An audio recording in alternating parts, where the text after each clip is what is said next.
وقال الرسول، اور اللہ کی بارگاہ میں اللہ کے نبی بھی یہ فریاد کریں گے، یا رب، اے میرے رب، ان قوم اتخذوا هذا القرآن مہجورا، کہ بے شک میری قوم نے اس قرآن سے ہجرت اختیار کر لی تھی۔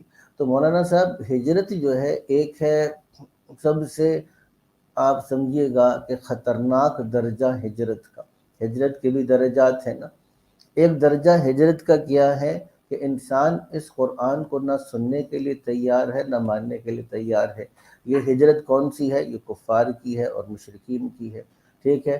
دوسرا درجہ قرآن حکیم سے ہجرت کا منافقین کا ہے، کہ منافقین اس قرآن کو سنتے ہیں، ظاہر میں تصدیق کرتے ہیں، لیکن اس قرآن کو حقیقت میں ماننے کے لیے تیار نہیں ہوتے۔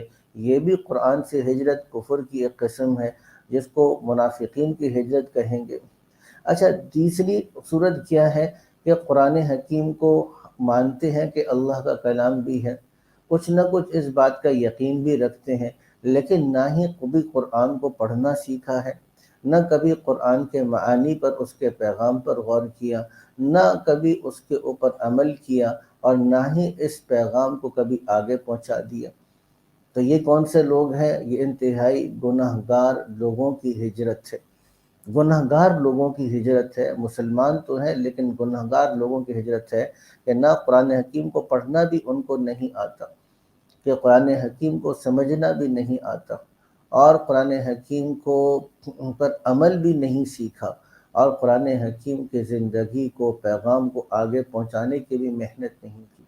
اچھا، اس سے ایک اور درجہ آگے ہے کہ اکثر لوگ وہ ہیں جو بچپن میں قرآن حکیم کو پڑھ لیتے ہیں، ناظرہ پڑھ لیتے ہیں، لیکن پھر اس کو کبھی دہراتے نہیں ہیں۔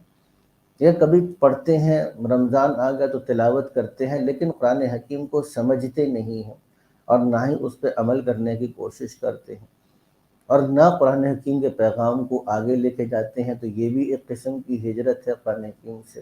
اسی طریقے سے بعض لوگ وہ ہیں جو قرآن حکیم کو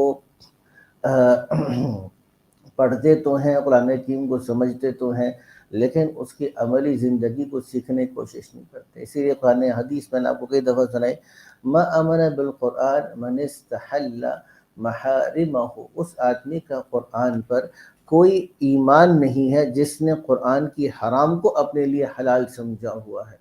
اور اسی طریقے سے حضرت شیخ الحدیث مولانا ذکری کاندھلوی نے لکھا کہ جب آدمی لعنت اللہ علی الکاذبین یا لعنت اللہ علی الظالمین پڑھتا ہے اور خود ہی جھوٹا ہے اور خود ہی ظالم ہے، تو خود پڑھتے کیا کر رہا ہے؟ اپنے پر لعنت بھیج رہا ہے۔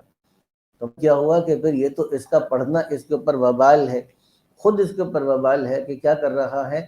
پڑھ بھی رہا ہے اور خود اپنے اوپر لعنت بھی بھیج رہا ہے، اپنی زندگی کو قرآن کے مطابق لانے کے لیے تیار نہیں ہے۔ اور پھر اللہ کے نبی نے کہا کہ دیکھو، جب تمہارے پاس قرآن پہنچ جائے تو پھر تم قرآن حکیم کو آگے نقل کرو۔ یہ جیسا کہ قرآن حکیم میں کئی جگہ پر ہم اس چیز کو پڑھ رہے ہیں کہ ھذا بلاغ للناس، سورہ ابراہیم کی آخری آیت تھی جو ہم نے پڑھی، یہ ایک پیغام ہے، ھذا بلاغ للناس، سارے انسانوں کے لیے، سارے انسانوں تک اس قرآن کے پیغام کو پہنچانا یہ ہماری ذمہ داری تھی۔ وَلِيُنذَرُوا بِهِ، اور تاکہ لوگوں کو اس قرآن کے ذریعے سے خبردار کیا جائے، وَلِيَعْلَمُوا أَنَّمَا هُوَ إِلَٰهٌ وَاحِدٌ، اور تاکہ وہ لوگ جان لیں کہ وہ ایک ہی الہ ہے، وَلِيَذَّكَّرَ أُولُو الْأَلْبَابِ، اور تاکہ عقل والے نصیحت کو حاصل کر سکیں۔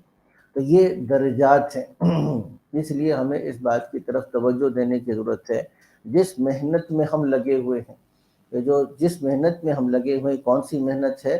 کہ قرآن حکیم کو پڑھنا ہے، قرآن حکیم کو سمجھنا ہے، اور ہم اس بات کا مذاکرہ کر رہے ہیں کہ جہاں ہماری زندگی میں کمی آ رہی ہے، ہم اپنی زندگی کو کیا کریں؟ قرآن حکیم کے مطابق لانے کی محنت کریں۔